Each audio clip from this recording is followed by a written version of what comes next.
Hello दोस्तों, स्वागत है आपका आपके अपने चैनल स्टडी विद अभिषेक। आज से हम एक नया सीरीज स्टार्ट करेंगे जिसे हम नॉलेज पॉइंट के नाम से जानेंगे।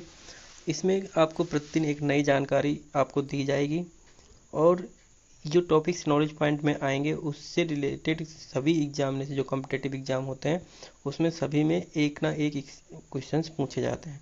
तो इसलिए ये डेली का डेली आप देखें और अपने एग्ज़ाम को मतलब अपनी नॉलेज को बढ़ाएं। ठीक है ना। तो फर्स्ट ऑफ ऑल हम स्टार्ट करते हैं।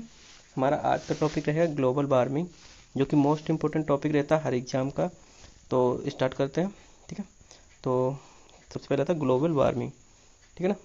क्या था? Global warming. तो इसे हम हिंदी में कहते हैं वैश्विक तापन। वैश्विक तापन। ठीक है। तो वैश्विक तापन या ग्लोबल वार्मिंग होती क्या है बेसिकली?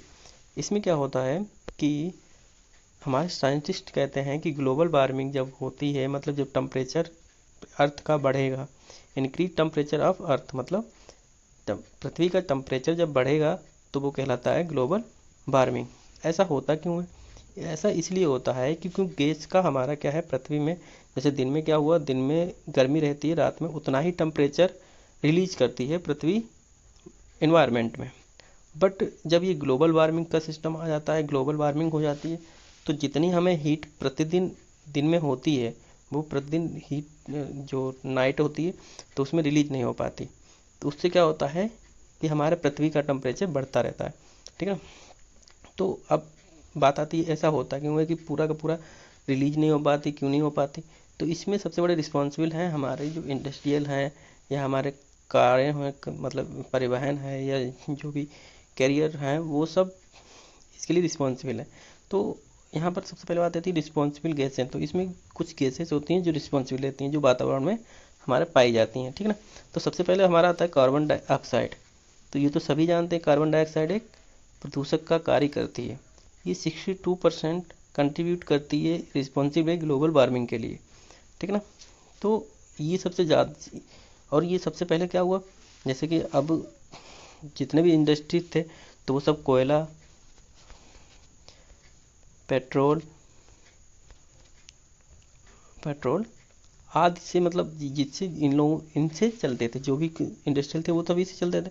अब ये जब इनका दहन होता है तो क्या होता है, कार्बन डाइऑक्साइड बेसिकली पूरी की पूरी निकलती है, मीथेन भी निकलती है।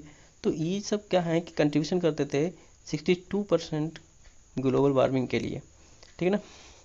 अब तो इसके लिए कौन कौन से कहते हैं, carbon dioxide, methane, nitrous oxide, CFC, SF6, CNF3। तो जितने भी फ्लोरीन के कंबाइंड कम्बिनेशन में होते हैं, जितने भी फ्लोरीन के अणु होते हैं किसी के साथ भी, तो ये 2% कंट्रीब्यूशन करते हैं ग्लोबल वार्मिंग के लिए। इसके लिए ग्लोबल वार्मिंग के लिए। अब जो CFC होता है तो ये सबसे पहले हमें फ्रिज में यूज करते थे। किसमें करते थे? फ्रिज फ्रिज में। ठीक है।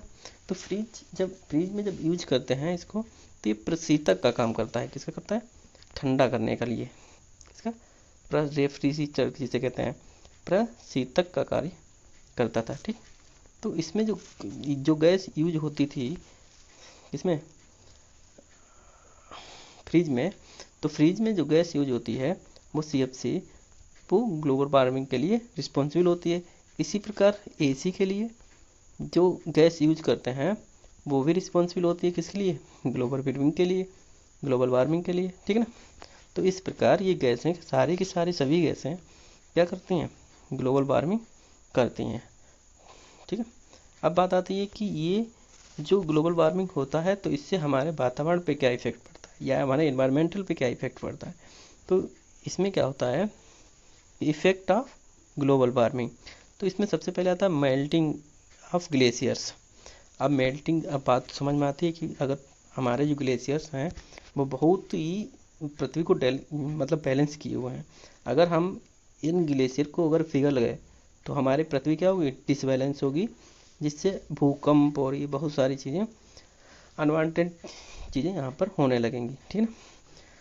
तो ग्लोबल वार्मिंग से अब देखिए, आजकल हम देखते ही हैं कि जैसे कि बरसात का मौसम है तब हमको ठंड होती है, और जब ठंड का मौसम है तो बरसात हो रही है। तो ये सब किसकी वजह से हो रहा है? ये सब इफेक्ट है ग्लोबल वार्मिंग का।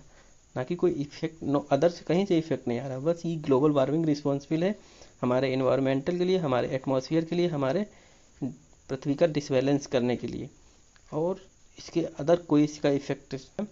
ग्लोबल वार्मिंग बहुत ही इम्पोर्टेंट एक टॉपिक रहता है हर एक, और इससे लगभग लगभग एक क्वेश्चन आता ही आता है।